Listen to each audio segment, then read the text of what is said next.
નિર્જળા એકાદશીની હાર્દિક શુભકામનાઓ। જયેષ્ઠ માસની શુક્લ પક્ષની એકાદશી વ્રત દરમિયાન અન્નની જેમ જ પાણી પણ ગ્રહણ કરવામાં આવતું નથી, તેથી તેને જળ વગરની નિર્જળા એકાદશી કહેવામાં આવે છે।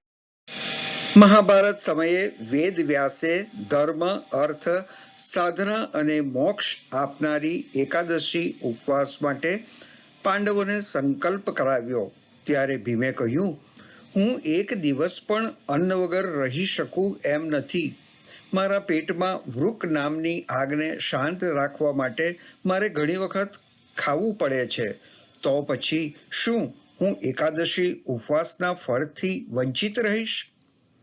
વ્યાસે કહ્યું, ના, જો જયેષ્ઠ માસના શુક્લ પક્ષની નિર્જળા નામની એક જ એકાદશીનું વ્રત કરશો તો તમને વર્ષની બધી એકાદશીના ઉપવાસનો લાભ, પુણ્ય અને ફળ મળશે।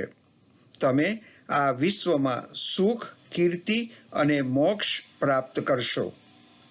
પછી ભીમે આ એકાદશીનું વ્રત કર્યું। ત્યારથી આ નિર્જળા એકાદશીનું નામ ભીમસેની એકાદશી પણ પડ્યું।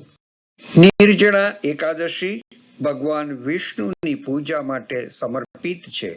આ શુભ દિવસે ભગવાન વિષ્ણુની સાથે દેવી લક્ષ્મીની પણ પૂજા કરો। ધન્યવાદ।